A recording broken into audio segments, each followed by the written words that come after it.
Hello, tribe. Good to see you guys today on a beautiful Saturday. Our weather is looking to clear up here in Austin, which I'm so excited about. It's been rainy, cold, and wet. And then we had one day of sunshine, then it went right back to the rainy, cold, and wet. And it looks like it's trying to clear up today. So, anyway, so excited to have you guys joining us today because I have a really special guest and I am really excited about her being here. I recently got to meet her in person, and we were actually commenting before we came on live that the last time we saw each other was in Austin just a few weeks ago, and it was a completely different world a few weeks ago. And so let me introduce you here to my guest. My guest is Anahata Ananda, and she is I cannot speak this morning. She is the host of the internationally acclaimed Shamangelic Healing podcast. She's the founder of Shamangelic Healing based in Sedona, Arizona, where she offers high performance coaching, inspirational workshops, group retreats, private healing sessions, and online courses.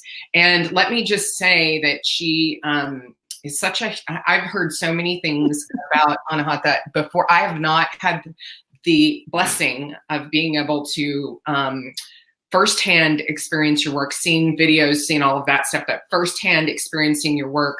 I have had so many different people talk to me about what that's like, and I have heard the words magical, otherworldly, ethereal, and those are the words that I hear used to describe the work that you do. And so I'm so honored that you have joined us today. Thank you.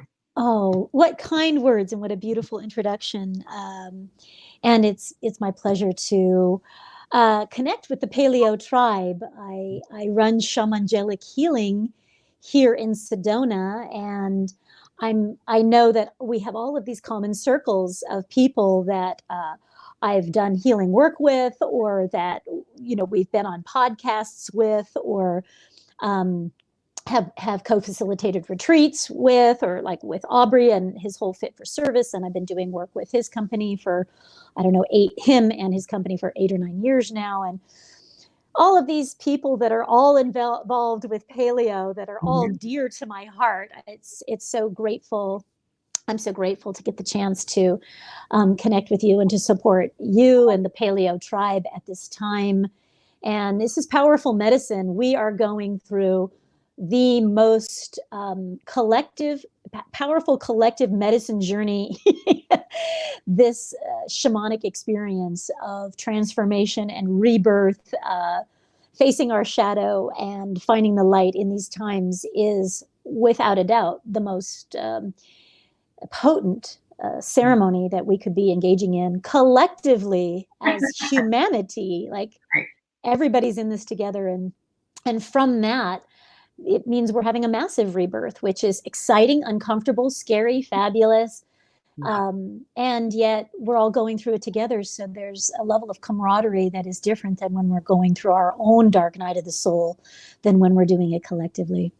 Oh yeah. Well, I know many things about the dark night of the soul. Personally.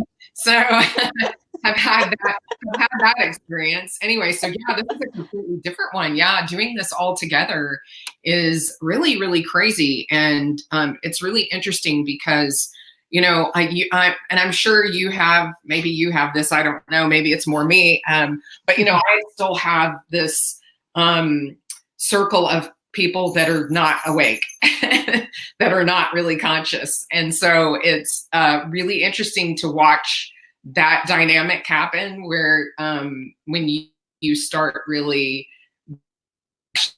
this kind of work and you start awakening and becoming conscious, it's interesting. It's the best way that I can put it.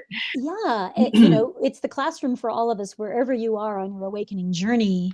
We're all being tested with the tools that we've acquired so far, and we're being invited to reach out to embody, practice, and share new tools.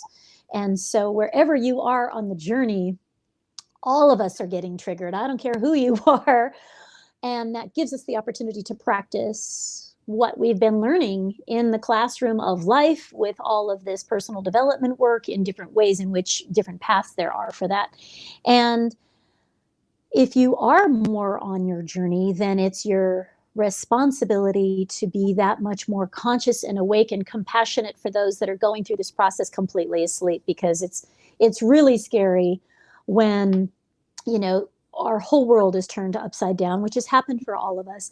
And if without the tools to navigate it from a different perspective, and to look at where the emotional body is being triggered, and learning how to move towards and hold space for the emotions that are arising, rather than run, hide, sedate, blame, ignore, and distract, and actually look at where this is an opportunity to look at attachments and habits and lifestyle choices that aren't sustainable. And so with the more awakened tools, we get the ability to turn inward and look at, what is this showing me? What can I release? Where can I be flexible and adaptive? Where can I have faith? Where can I stay in peace, even though everything around, underneath me, in front and behind me is chaotic? How can I use those practices to stay calm and receive divine guidance so that I can navigate this time with a level of awareness and consciousness that is in alignment with my soul, rather than out of fear and contraction and panic and struggle and survival, reach out and make choices that are actually going to make things worse, or cause more chaos. And so no matter where you are in the journey, we're having to use every possible tool that we've learned so far, and we're getting invited, pushed, nudged, kicked, pulled, to reach for even more expansive tools. So it is providing definitely a catalyst for acceleration. And, you know, I keep referring right now at this time to a Hopi prayer that the Hopi Indians, their prophecy was about this time, and that the river will be moving very fast, and that the human tendency is to reach on the side that is eroding quickly, and grab onto the familiar roots that we're accustomed to, whether that's addiction, whether that's we get angry, or we blame, or we sedate, or we kind of go into fear and panic and start hoarding, or get in, feed a lot of conspiracy theories, and move into worry and panic, and try to grip and hold on to things that aren't sustainable. And this is the opportunity, and the Hopi talk about this time for us to let go of those things, even though they're familiar and comfortable and what we've always done, and to push off into the river and be like, okay, this is happening for me and not to me. Yes. And then we are in this river together. Let's just keep our head above water, and let's figure out together and individually, how can I adapt with whatever I'm letting go of, and allow in something better. And that whole process is challenging and uncomfortable, especially if we're not used to transformation. Yeah, I've got to say, I definitely feel for those that are not are really in a place of fear, and all of the just all those emotions that you can feel the collective panic and fear, especially if you go out in public, and just the way people are. And so we have a bunch of guests on, so I want to kind of say hello real quick. So hello, Frank and Clayton and Lauren. They've all said hello. If you are joining us, please say hello to you. And if you have any questions for Anahata, please put them in the comments, and I'm happy to get her to answer those questions for you. And so, it's interesting because my true spiritual practice, where my journey really began, of doing self-work, of actually awakening, and was about 6 years ago. And so through that process, it's been interesting to navigate different things that have come up over the years with people. And so I I just wonder, it's so hard to be on this side of it and to have people that are not, haven't joined you yet. They've seen it, they've noticed it, they've made comments about it, like the clearly different person that I am now than I was 6 years ago. But but the desire or the interest to go down that path seems very scary to them and doesn't seem like something that they're interested in doing, mainly because of spiritual, actually, I shouldn't say spiritual, but religious beliefs. Yeah. And so what do you say how do you help someone in that situation? I mean, besides holding space and trying to be patient and kind and understanding and everything, but when you reach a point, there's a point sometimes when you reach where you're just like, okay, it's hard to continue to hold space sometimes in those. How do you navigate that? Because I can't imagine you haven't had that. That's your greatest teacher in that moment. Mm-hmm. Is when I meet unconsciousness, do I go unconscious? Mm-hmm. And that's the test.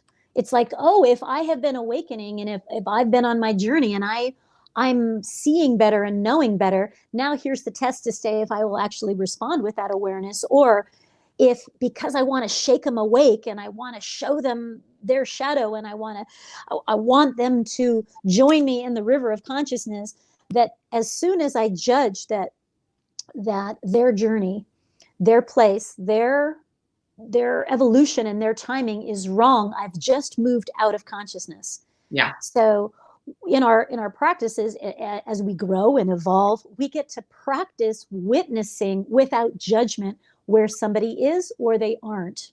Mm-hmm. And I, in my awakening journey, I couldn't be on different ends of the spectrum, more so with my father than anybody else. I mean, it was just, as I started awakening and I just was awake to his asleepness, here came my judge. I was getting on my soapbox and I'm like, well, I'm better because I'm awake and he needs to wake up and he needs to see this. And I came with a lot of force, a lot of irritation, a lot of judgment. And in doing so, I was just a part of the problem. And it took me a while to kind of clean up my energy around judging other people's timing, because it wasn't that long ago that I was just as asleep, and to acknowledge there's still parts of my blind spots. There's still parts of me that are completely asleep that I don't see yet, that my arrogance, my ignorance, my immaturity is not allowing me to see yet, that I'm still navigating. So who am I in this place to judge that they have to wake up? Because where they are, if we remember the times where we were quite content being asleep and we were quite attached to those stories, those structures, and those paradigms that at that time fit us. And right. So this is about acknowledging, oh, the seed is still in the soil.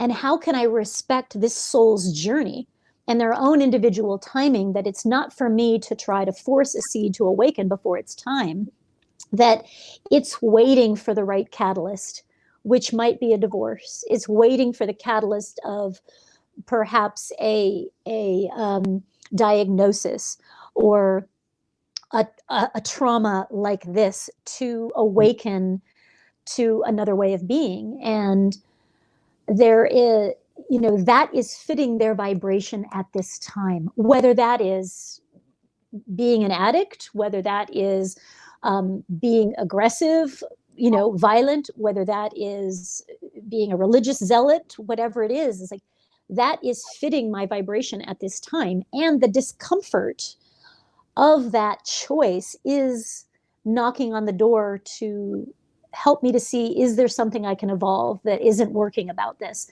There'll be diminishing returns at a certain point. And that's one of the reasons why, you had your awakening journey and I had my awakening journey, is that my dark night of the soul was a divorce. I was looking at my unhealthy relationship with alcohol and with food and all of my unresolved anger and pain and wounding from my childhood is that I wasn't able to go any farther in my life without looking at it. And I was a quite functioning adult, but at a deep core level, I was unhappy. And on the outside, things looked great, but on the inside, I was unhappy. And it took me breaking in all of those areas of my life and everything crumbling down, which is what a lot of people are experiencing right now. In that level of humility and dropping to my knees, I'm like, I've got to make some changes. This isn't just about everybody else. This is about me, and I need to make some changes. I need to stop complaining and blaming and sedating and wake up. And, you know, each of us will have our own fertile environment that catalyzes the seed that's dormant to awaken.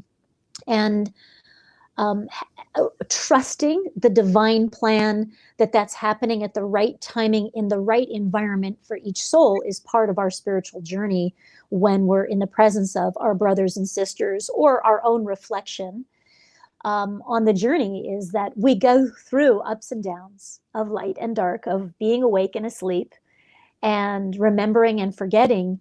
And if we can, as like beacons of light in the community, hold a sacred space for other people's journey and trust that they are in a classroom of their own creation, that's one of the most beautiful things that we can do, is allow their journey to unfold and to be peace and grace and honor and respect, even if you don't agree with their choices, that those choices are serving their soul at this time, even if that's part of keeping them in the illusion that when they're ready, they're going to, you know, break out of that in their own time, in their own way. And the catch is in this lifetime or another. Yeah. And so I've had to keep my own like desire and agenda for somebody else's path on my side of the fence. Yeah. Because I've put it over there on their side of the fence quite a bit. And I'm like, okay, the humble, honest thing was I'm making it worse with my judgment. And that was a hard pill to swallow, but it was part of another lesson for me. Well, I love the way that you put it, that they're in a classroom of their own creation. That's beautiful, because yes, each one of us has our own little classroom, and we learn from all the little things that we go through, and our own errors and mistakes and judgments and everything about ourselves and others. And so it can get really tough and really hard, especially during this time. There's such a huge divide right now around, you know, is this a hoax? Is this real? Is it somewhere in between? Was there something manufactured to create this? Was this a conspiracy? I mean, like, I've seen all of it, and it's like the stuff that the things that you look at and you see and everything around all of this are so confusing. I gotta say, I'm very fortunate. I'm connected to some of the most brilliant minds in science and doctors and in the health and wellness space, and who can read between the lines, and who can advise and me and Keith and our tribe and everything as to what they really believe is going on. We're talking, you know, some of the best minds in the business. And so it's really tough when you go from that and hearing what you hear from them to the mainstream, and trying to stay above that is so hard sometimes. We are absolutely being tested for sure right now. And our mindset that we know scientifically now with a lot of the Joe Dispenza work and other scientific research, that, you know, our thoughts create our reality. And this is not a new concept. We've been hearing that in different spiritual practices for, you know, many years, and different tribes and different cultures talking about how our mindset creates our reality. And when we're being fed with a lot of conspiracy theories and a lot of panic, we can go into the primal brain. And that's when we start hoarding, when we start to see things only from the root chakra of experience, then it's all about survival. And there is not a consideration about our neighbor. There's not a consideration about anybody else. It's me and mine and my survival. We move from consciousness into the frontal part of the brain, which is survival. How do I survive? And it's a very narrow thought form, and it's designed for fight or flight, so that we take care of ourselves, so that we save ourselves. And through this time, regardless of conspiracy or this or that, or like, because that just feeds the victim. And if I believe that I'm a victim and I don't have any control over my reality, I've already lost. Right. And Amen. so I'm not interested, regardless of whatever is happening on the external, which I never have control over the external. I only have control over how I respond to things. And the matrix is, the matrix is real. Of course it's real. Yes, there are forces that are dark and there are forces that are light. What side am I on, and what thoughts determine what side I'm on in that moment? Because as soon as I go into fear and panic and greed and all of that, then I'm the dark forces of the Illuminati. It's not outside of me. That's me. Like, who am I fooling right now?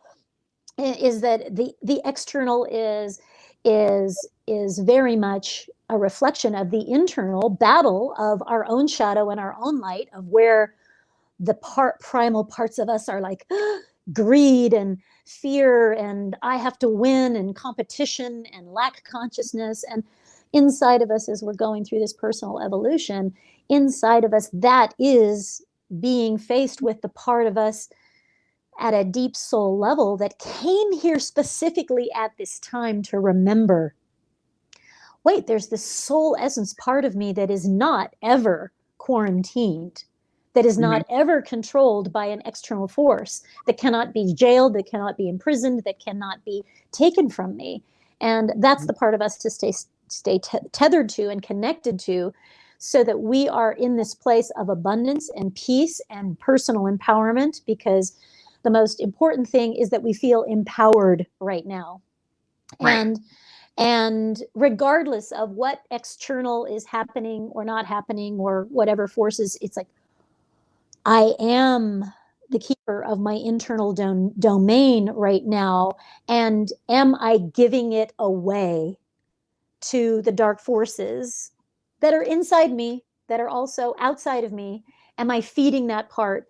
And in that place, the compassionate, conscious perspective is witnessing where we need to face the fear and the shadow and the darkness within, where we're afraid to look at the things, where we're not addressing, I might need to let go of this part of my life or lifestyle, not because external forces are ripping it from me, but because it's not sustainable anymore. It's not actually serving me as a soul. And so in that way, we're looking at this experience as happening for us and not to us, so that humanity is being shown right now where we are not built on solid foundation, with the way we treat our physical bodies, with the way we are with commerce, the way we are with food production, and with consumption, and our use of plastics. That we're not in harmony with nature and sustainable practices with our environment. We are not in harmony with her. And it's our own choices that are bringing that about. I don't believe in that there's some external thing happening here, because I believe humanity is being checked, and that things that are not sustainable are being brought to the surface to be changed. And so that we can, as a community, individually and collectively, build on more solid foundation.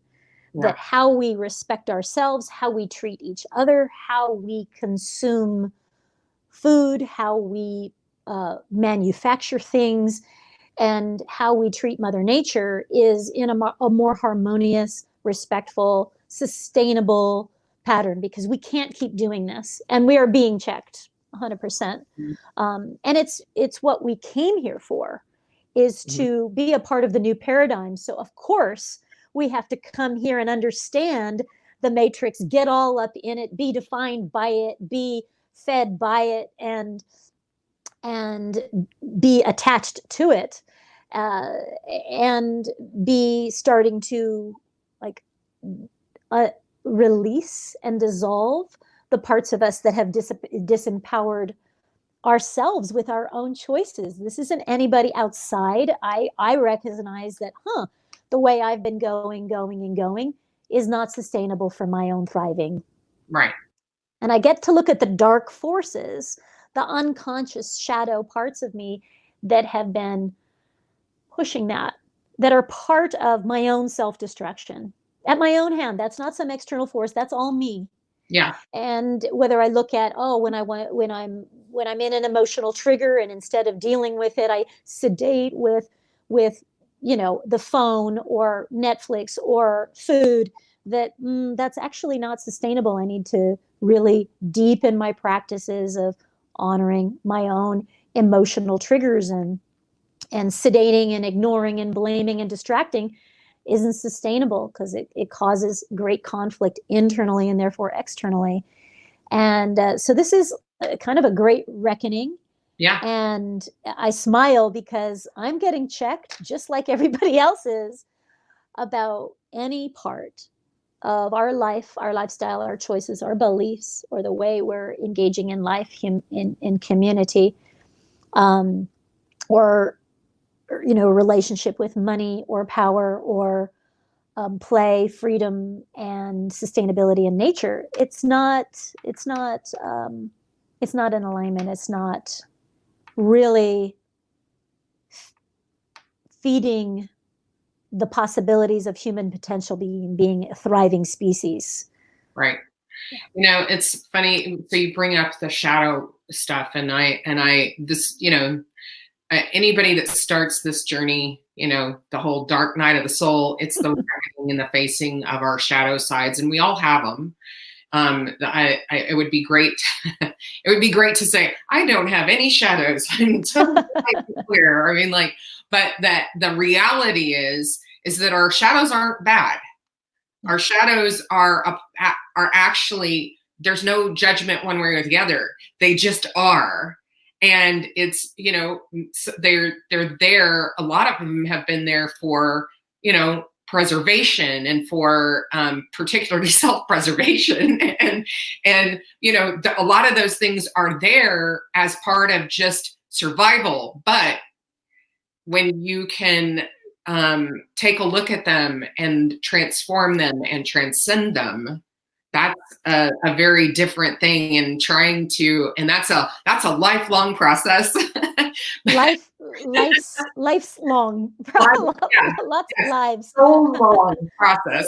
But it's definitely an interesting concept to really recognize your shadow side, acknowledge it, and sit with it.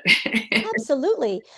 Because we aren't as practiced as that, because most of us were raised to oppress our emotions, and to oppress our feelings, or even, our intuition, and, just put a bow on that and go to church. And you're like, yeah, but we have a problem here, or there's drinking, or there's physical abuse, or there's some depression happening in the family or in self. And it's like, la, la, la, la, la, la, let's not deal with that. Let's put it under the carpet, and let's ignore it. And so we get to be acknowledging that most of our coping mechanisms that we were taught and modeled are more avoidant in nature. And that we weren't necessarily taught to, hey, let's talk about this uncomfortable thing of, why the alcohol has turned from 1 drink to 6. Let's address that. Let's talk about it, and let's face it. And fact is, our parents and grandparents perhaps did not have those coping skills to pass on to us. And so if we look at our shadow, it's also because we have not been raised to turn towards it. We have been raised to hide it, put on a fake smile, just put it under the carpet, ignore it, and yet it builds. And so a little dust under the carpet becomes this big monster. And then we start self-sabotaging later in life. finally we have the love of our dreams and we sabotage it, or Mhm. we find these unconscious self-destructive patterns, whether that's addiction or abuse or self-destruction. And here comes the reckoning of like, well, we can't just ignore that. We have to turn towards it and deal with it. And this is why so many people later in life are realizing, hey, I have to go back and heal my childhood. Yes. And they're like, well, why do I have to deal with that? It's done, it's gone, it's over. I'm God. It's gone. I don't want to deal with that person. I don't want to relive that experience anymore. And the thing is that there is a classroom there that is fertile with tools of insight, of things to learn. And that's our classroom to go back and say, okay, with this thing in childhood that I experienced, what am I learning from it? And some of the biggest traumas that I felt as a child with my father's heavy physical hand, with some abuse there, is that in later in life, I just kept stuffing it under the carpet. But I never, because of that pain, I never liked him. I was really angry with him, but Mhm. I had to pretend that everything was okay. And it would come out in these passive aggressive, very hurtful comments, and I never felt safe. And so that, of course, played into other relationships, and any relationship I had with men was affected by this unresolved issue with the first man in my life. Right. And so and if I want happiness in relationship with men, if I want abundance, then I've got to go back and look at my money issues from childhood. If I want to feel confident, then I've got to look at my insecurities from junior high, because the tools that we need right now to navigate this time and actually live a thriving, like, impactful, joyful life, we've got to go back and say, oh, where am I still being affected by an unresolved imprint that I haven't really gone back to look at? Well, what is the lesson around that physical abuse? And as I grew in my heart space, I realized that, oh, my father is teaching me to love more fully, not because of his kindness, but because of his abuse, that I get to learn compassion and forgiveness, which is some of the deepest parts and the most toughest aspects of our hearts sometimes to access, is forgiveness. And because we all have shadow, because we all have harmed other people physically, emotionally, energetically, in some way, with our words, with our judgments, with our harsh tone, perhaps with our physical body, we have harmed or hurt others with our ignorance, with our arrogance, with our immaturity, with our unconsciousness. And so if I can turn towards my father and learn compassion and forgiveness, which stretched me more than any personal development exercise, more than any guru, shaman, teacher, like, just to put my father, move him from the place of villain and put him square and center in the place of my teacher. Then I got to practice against my, kicking and screaming. Yeah.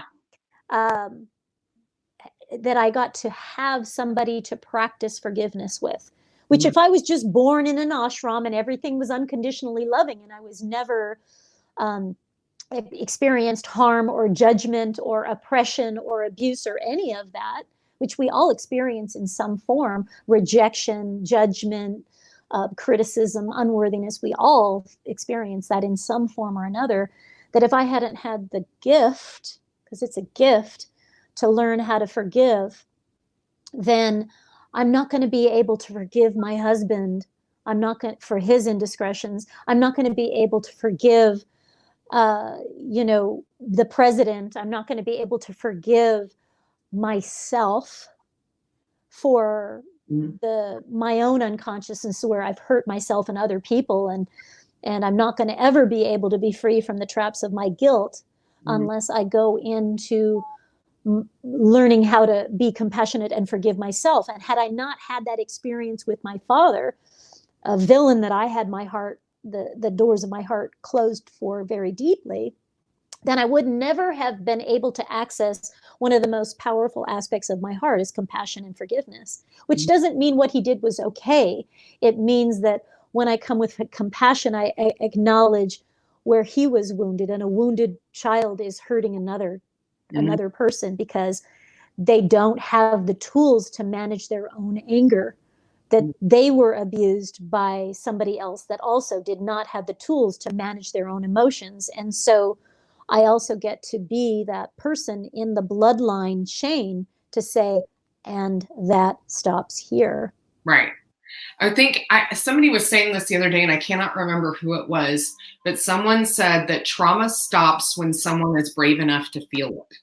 That's it. And that's exactly because I realized that my unresolved anger then is going to come out and hurt other people. And it was doing that. And I don't want to do that as a mother. I mean, you're a mother, you know how just perhaps maybe there were some days where you weren't totally No, right? that never happened. Okay, maybe it was just me and not you with your 4 kids, your 4 teachers. I had twins, and so they were my great teachers. And that I realized that when I'm not dealing with my pain from the past or my anger from yesterday, that it's going to overflow and it's going to cause conflict inside my physical body, my emotional body, or my value and self-worth and my inner dialogue. And or it will also overflow and impact my loved ones, my coworkers, my parents, whoever's in the proximity of my rage is going to get it. Yeah. And in my desire to raise the bar about having my effect on others be leave them a little bit more whole than, incinerating them with my anger or irritation or judgment or passive aggressive little snarkiness. Yeah. Because I've made those choices many times. I'm probably not done with all of those just yet. I'm still a work in progress. I'm just saying. I'm still a work in progress. It's interesting. Some you were saying just a little while ago is, so I completely agree with you. Hurt people. And then the whole idea that if you don't learn how to forgive, you're constantly trapped in your own guilt.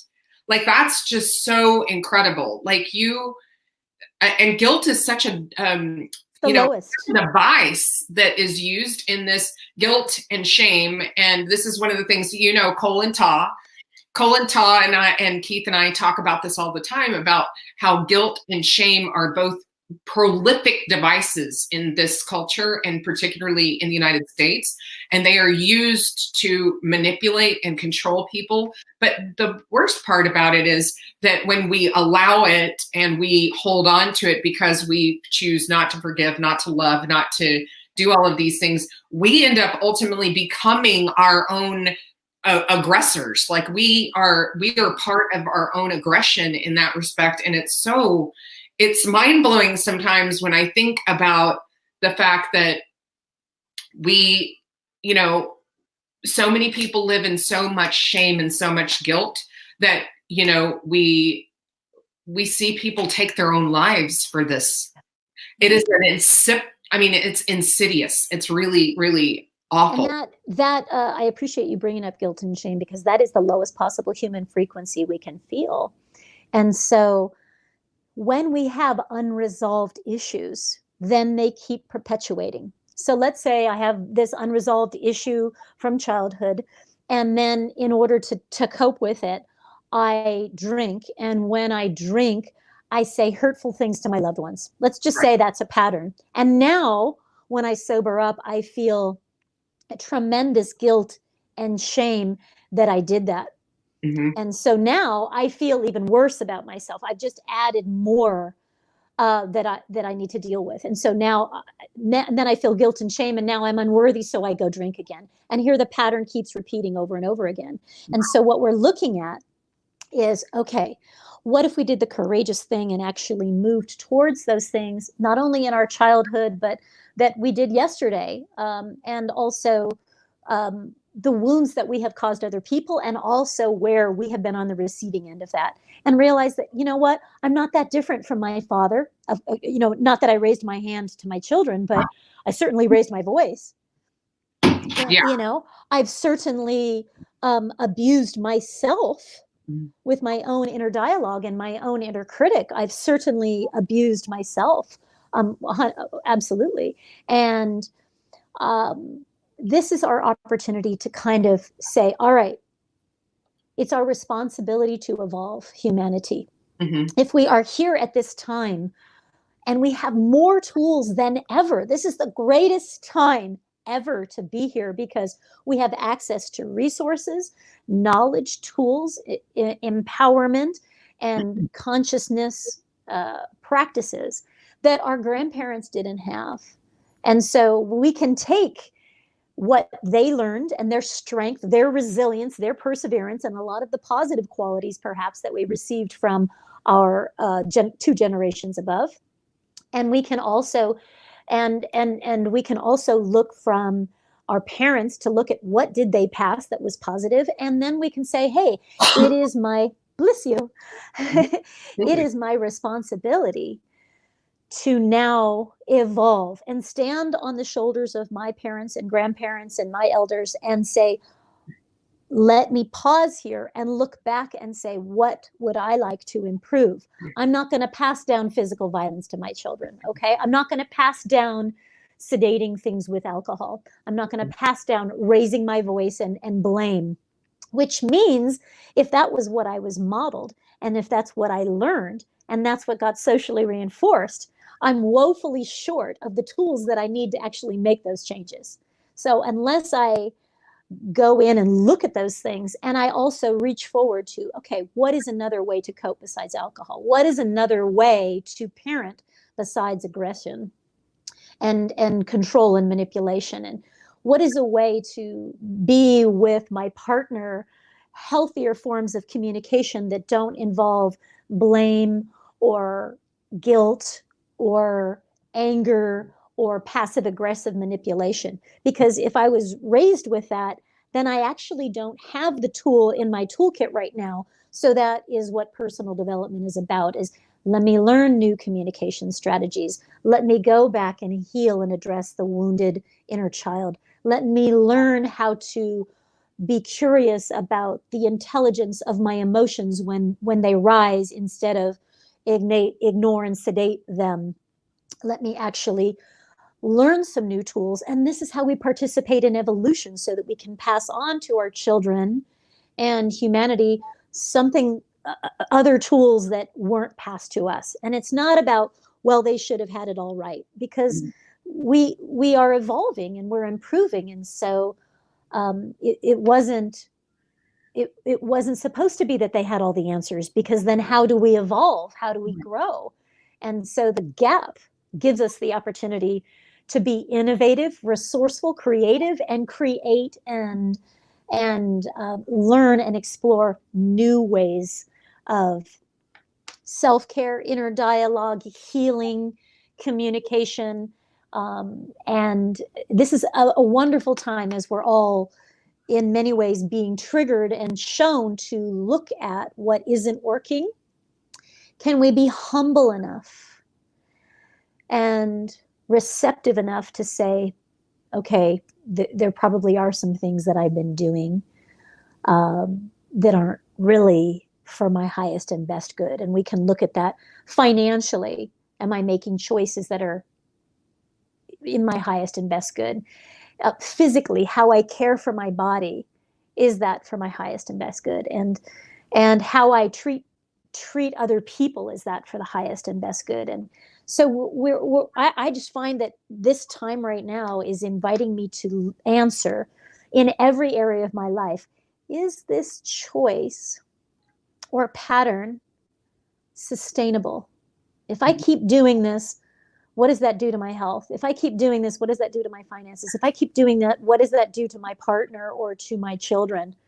Is it sustainable the way I'm living? Right. And it's for all of us to look at the different areas of our life to see, what could be upgraded right now? Not from a place of you should know better and Yeah, there's something not from wrong, shame but and more guilt. just a Not from, neutral like check-in. Yeah. yeah, not from shame and guilt, but just from the sheer measure of Truth. becoming better every single day and evolving and becoming part of the collective that we want to see that's here. So I have a question for you. So say I am a person that recognizes I have wounds from my childhood, which probably the majority of us do. Hi. Um, Welcome to humanity. it just is, yes. Yes, welcome to the club. Anyway, but I haven't ever faced any of that stuff. What would you say, or what would you recommend is one of the first ways to go about healing this, and what, like a practice, or what I personally feel like having someone that knows how to navigate this landscape as some type of mentor is crucial. But what would you recommend? What is one of the first things that you can do to start addressing some of these old wounds and start healing them? Yeah, great question. And I think one of the first things that we can do that's actually free, Mm-hmm. because I love the free stuff. Yeah. This is one of the things I learned from my grandma. Hey, Yeah. what's free? She's just lived through the Depression, Mm-hmm. being a bargain hunter is not a bad idea. The most free and easily accessible thing that doesn't require you to be at a retreat or seeking external counsel, and we'll talk about that as another resource. But the first thing that you can begin to do that becomes a sustainable resource for you is to just journal about it, to sit quietly, separate from everybody in your own space and say, let me get curious about what I'm feeling. What emotions am I feeling right now? And to give it space and audience without judging it. So we don't want to shame it. If you're rageful, if you're sad, we don't want to shame any of those emotions. And we might have been raised that tears are a sign of weakness, or that rage is bad. And so we actually want to give ourselves a free, non-judgmental space to be like, yeah, I'm pissed right now. And I like in my journal, I like to have just blank pieces of paper and not lines, like, dear diary, I'm feeling like, for me, that doesn't work to just be like, I'm feeling angry today. I'll give myself permission to, if I want to, I use colored pencils, and so I just want to, at a time in my life when this was really valuable, I just grabbed that black, pencil, and I'm just like,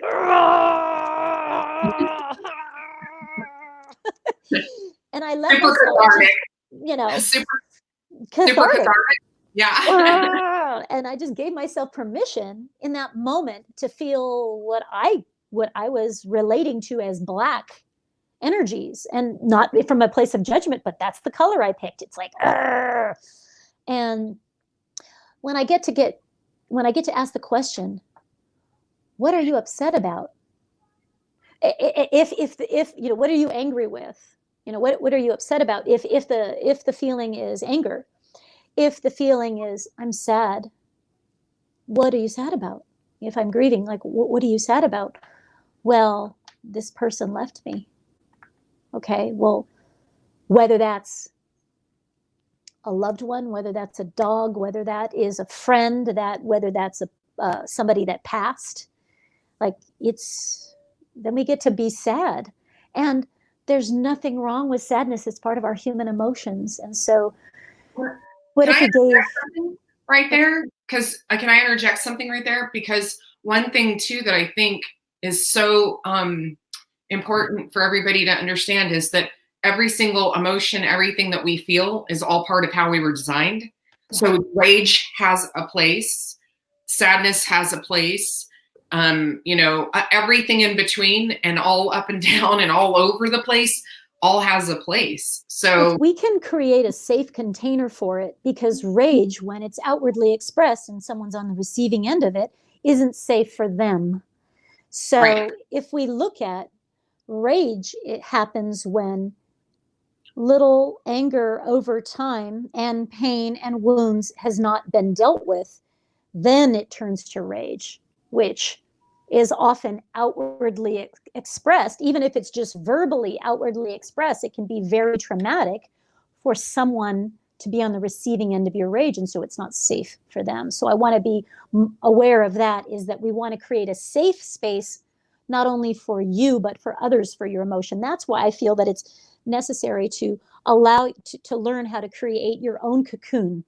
Mm-hmm. That if rage comes up, that yeah, you punch a pillow, yeah, you can swear like a truck driver, you can use your fists, you can use your words, you can scream and allow cathartic release. And then the deeper question, so that you allow the emotion and the energy to move. But then the deeper question is, what are you angry about?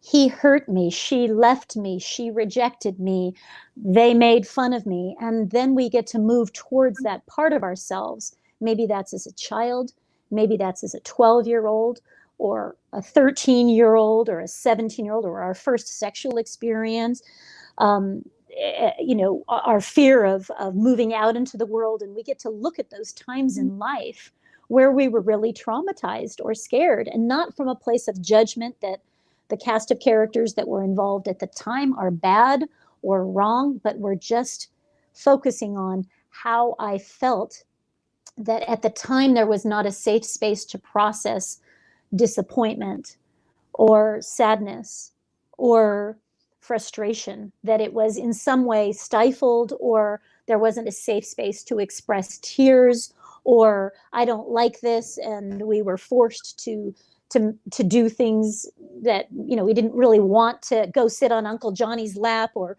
we didn't want to go to church, or we didn't want to do certain things, and we were forced in some ways. And so we get to actually turn towards that part of ourselves that was wounded, afraid, or traumatized in some way, and we get to hold space for that part of ourselves that now, and it might be a year later, it might be decades later, and we get to move towards that and hold that part of ourselves with kindness and tenderness, with non-judgment, very much the feminine, and patience, and to just allow those feelings to move, that it didn't feel right when that person cheated on me. It broke my heart.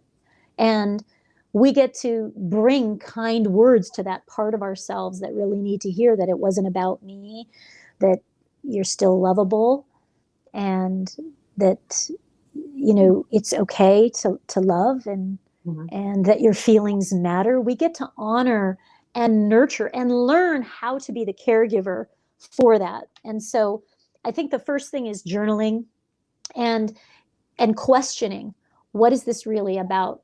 Is this a pattern? Where does this pattern source? Like, if this pattern, everybody leaves me, everybody cheats on me, or there's never enough money, or I have to always do it myself. If we look at those patterns and they keep repeating, then the question would be, when did this first start happening? And then we go to that part of ourself that is still stuck in that emotional vibrational trauma, because it keeps attracting it over and over, louder and louder, because it wants attention. And so I think that that's one of the first things that we can do for ourselves that is free and accessible in quarantine right now. Sometimes we have trouble.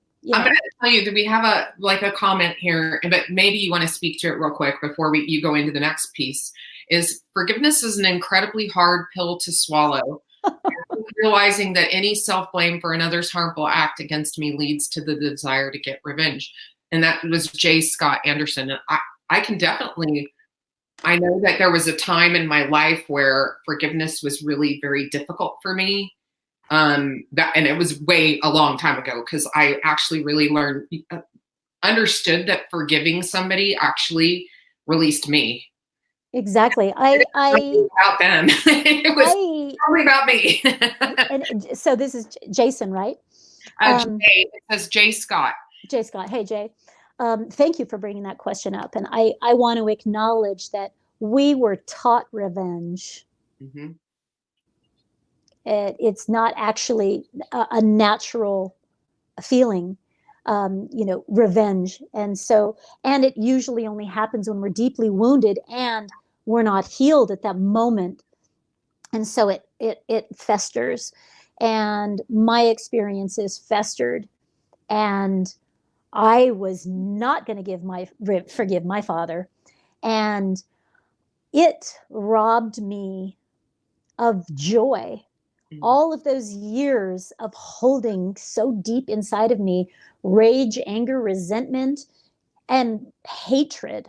I really wanted, I'm going to be totally transparent, authentic, and honest with you right now, Jay. I wanted him to die. Like my own flesh and blood. I wanted him to die.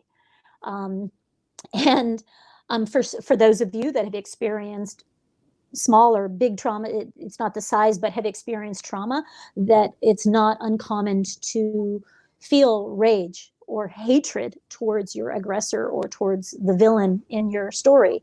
And believe me, I went so dark into that I polluted my own heart in the process.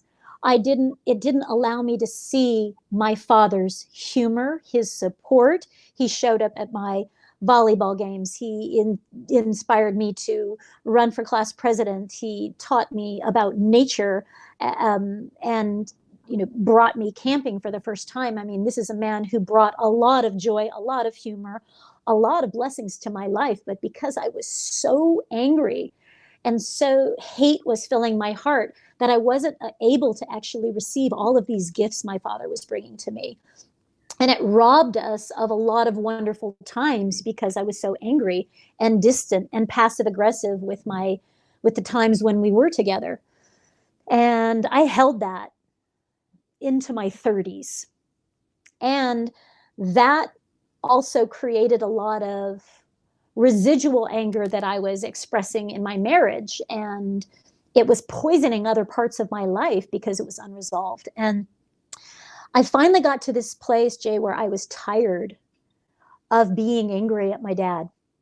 And I realized that it's not likely that he's ever going to apologize. It's not likely that he's going to change his stripes. It's not likely that he's going to evolve and see things differently. It's not likely. He was too far along in his life by this time. And I realized, but I have the power to change. I have the ability to make a different choice, because then I'm just meeting anger and pain with more anger and pain. And I was like, I think that it's within my capacity to rise above this, not to bypass it, not to say that it's okay, because it's not. What happened was not okay. The question is, do I have the ability to see that experience from both sides with compassion for the part of him that never made the change that I have the choice and the ability to do right now at that point in my 30s? He never had the tools or the ability or the awareness or the support to heal and forgive his aggressors and to stop the pattern from happening. And I realized that if I'm going to stop the pattern from happening, I've got to forgive him. And I've got to forgive me for 3 decades of holding resentment and anger, which is also one of the most hurtful things that we can do to another, is close our hearts to them, which basically says, you are not worthy of my love. You are not worthy, which is one of the most hurtful and hateful things that we can do as a human being, is withhold our love from somebody. And as I started to look at my participation in this pattern, that because he passed it to me, now I'm passing it back to him. I'm like, when does this ever stop? And I'm like, okay, am I going to stop throwing a tantrum about it? And am I going to rise above and do the more mature thing and learn compassion and forgiveness? And of course, I didn't want to, but I'm like, you know what? This is poisoning me as a mother, and it's poisoning my heart's ability to love. And I don't want to be a bitter person for the rest of my life. That's not going to be the legacy that I want to pass down to my children. That's not the kind of person that I want to be. And we see this a lot of times with elderly, and not even just elderly, but that where they've been bittered by life and all they have is sour grapes to share. And I'm like, you know what? I don't want to be that person. And that was probably the biggest, most powerful, uncomfortable stretch in my personal development, was to reach for the olive branch instead of the sword. to open my heart instead of to keep it closed behind dungeon doors, and to forgive myself for being such a bitch, and a brat and resentful and hurtful for all of those years, because I wasn't ready to forgive. So I also needed to forgive myself for all of those times that I hurt him too. And I laid some pretty intense verbal daggers right there in his heart, and I knew I drew blood. And so another part of the healing journey that I did with my father is that I apologized. When I had gone through enough of my own personal development to take accountability for my part and to not need him to forgive or apologize, for him to apologize to me. It was also, can I just apologize to him? Whether it's 3% or 33% of the density in our relationship, it doesn't matter whether he started it, like a 3-year-old, he started it. It's like, well, let me take accountable the fact that I'm at that time, a 33-year-old adult, and I have contributed plenty of daggers here. I have definitely drawn blood from his heart and liked the taste of it. Mm-hmm. Honestly, I enjoyed hurting him, but it didn't actually feel right. Revenge doesn't taste as sweet as we think it will, because then we hurt ourselves and another person, and now we have that to heal. And so one of the most powerful things that I did on my healing journey was to go to my father and to apologize, and not expect him not to be attached to how he responded, not to expect him to say I'm sorry or anything, but just to be present with acknowledging it's time for me to pull the dagger out of his heart and acknowledge that I put it there. And so I said to him, Dad, I'm sorry. And I looked back to the times that I could remember that I knew I laid some pretty hurtful words right there into his heart. And I said, I'm sorry for this, and I'm sorry for that. You didn't deserve that, because a hurt person that hurts person doesn't deserve more hurt. They actually need compassion and healing. They don't deserve more hurt. And I apologized. And I wasn't expecting his response. His response was, you forgot about the time that you did this. And I was like, okay, here's I get to practice. Don't take the bait.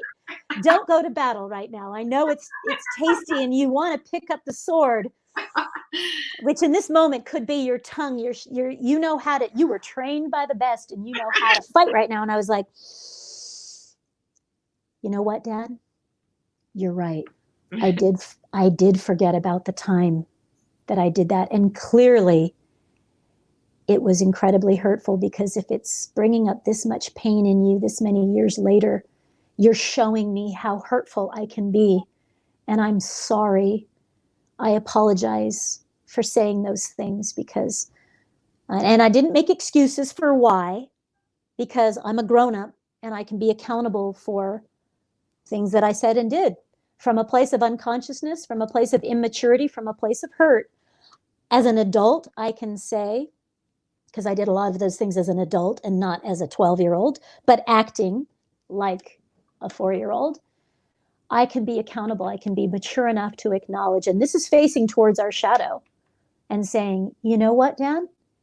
You're absolutely right. I did that. And I'm sorry.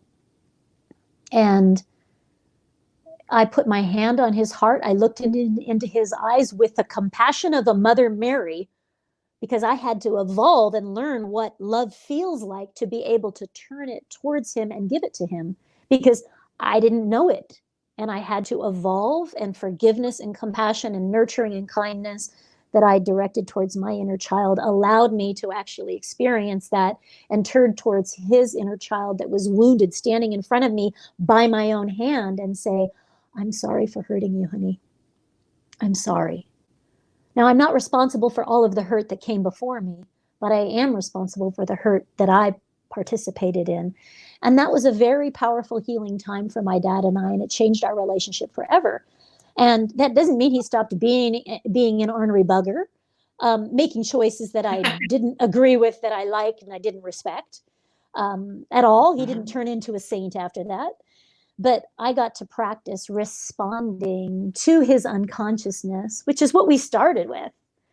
We started talking about meeting unconsciousness with consciousness. And that was one of the most powerful things that I could do to heal the dynamic with my father. Because then what happened after that is then I got to see all of the times in which he was loving me and he was caring for me, because I let down that story that this was all there was and this was the only thing, because he did many things that made me a better person, that appreciation for animals and nature and a sense of humor that is deeply a big, beautiful part of who I am today. And so then I can say thank you for being by far the greatest teacher in my life. Right. 100%. Wow. That's all. What's interesting is your dynamic with your dad and my dynamic with both of my parents separately, because they've been divorced since I was like 4, is very similar. So very interesting. Yeah, for anybody listening or watching, just insert your villain there, whether it's this person that broke up with me or cheated on me, or whether it is from family, from childhood, whether it's this bully, whether a sibling that you've been, in conflict with. This is how we do it: is we honor the pain from the experience, and we heal that, we hold a space for it, and then we start to see the other person. I got to see my father as just a wounded little boy, and that changed everything about how I saw him. And it opened the doorways of compassion and forgiveness. And like I say, it didn't change his behavior. He was still an ornery bugger to his last breath, but I was able to bring in his transition and in his process of leaving this body. On his deathbed, I wasn't estranged from him. I was there by his side, bringing nurturing, loving kindness to a very scary time for him. That's amazing. That's just so amazing. Thank you so much for sharing all of that. I so appreciate you taking this time today. I know we've gone over an hour or whatever, and I know but it's been really juicy and amazing. And so we should probably reschedule and have you come back and more stuff, because so amazing.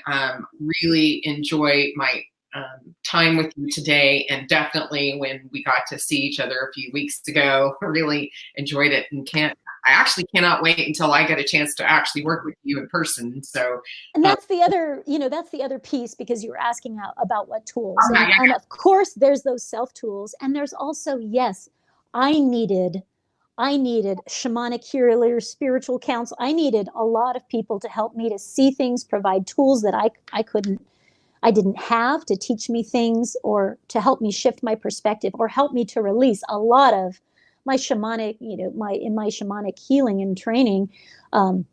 That's when I released the rage. Right. I released it, like gobs and gobs and gobs of grief, like just grief.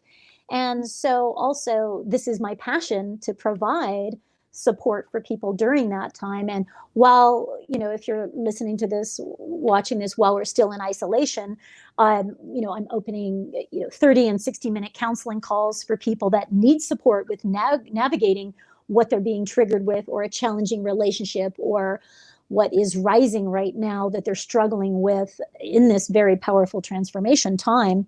So that is available for people if they need phone counseling support. That's, my passion. That's what Shamangelic Healing is all about, is providing support for people's big core life shifts. And so this is go time for me, Can I ask you a quick question? Yeah. So I want to ask this question on behalf of anybody that might be watching who has religious beliefs, that is concerned about the type of practice that they might be approached with, where it might feel like because I've had a lot of people ask me, I'm Christian. I believe in Christ, Yes. but I'm much more open than the average Christian. But I've had a number of them say that they worry about their beliefs being challenged. And I'm like, I've never felt like my beliefs were ever challenged in this, except from myself. And that we all need to do. This is one of my roles is to meet someone where they are, without judgment, without anything. And that's what Christ would do. Right. That is Christ consciousness. And so I absolutely have a deep reverence and respect for the religious pathways, with atheist pathways. I have people that are from all walks of life. I have billionaires, ex-cons, sex workers, deep religious from the South, all ranges. And my responsibility as a healer, as a space holder, is to come with that Christ consciousness in my heart and to meet without judgment, with Mother Mary's compassion, wherever somebody is. And, to come without judgment and provide a safe space for whatever fears, whatever beliefs, whatever challenges are, whatever traumas. We all need this. And so everybody is welcome. There is, everybody is welcome. And that's what the Anahata unconditional love does. And there hasn't been anyone that has been turned away from a compassionate space holding experience. And so thank you for asking that question, because this is a time where we get to leave our differences aside and support each other. And so in no way would anybody's beliefs or choices or religious beliefs or traditions or their beliefs around marriage or whatever it is,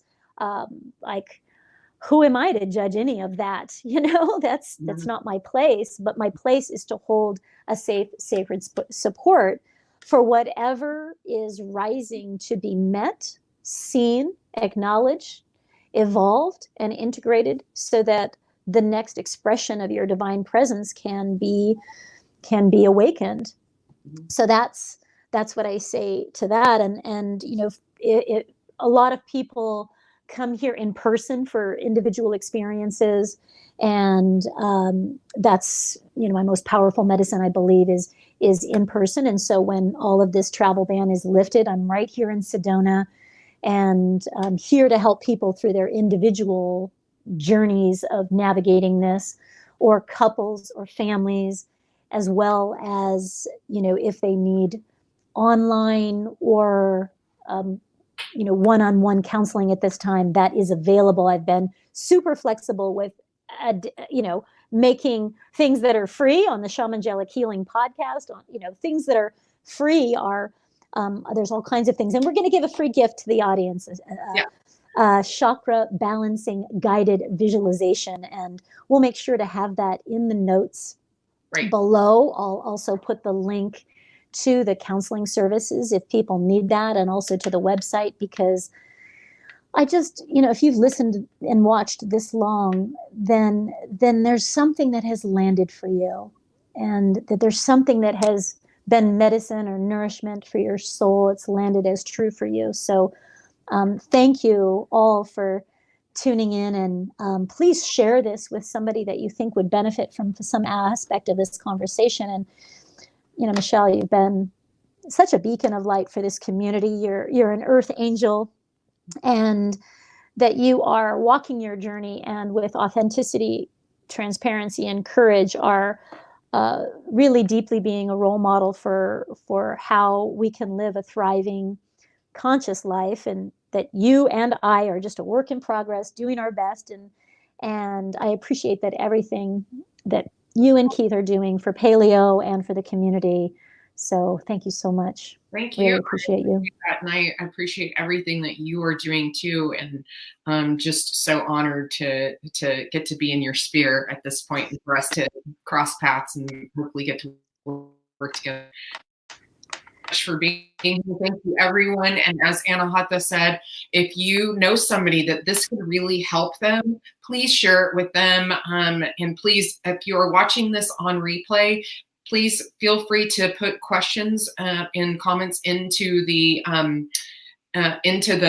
comments section, and I will get Anahata to come back and answer those questions. And I will, of course, have Anahata come back again soon. So anyway, thank you so much for joining me today. I so appreciate you and love you, sister. And thank you, everyone. Y'all have a fabulous and beautiful Saturday and weekend. And we will see you guys again soon. Thank you. Yes, go for it.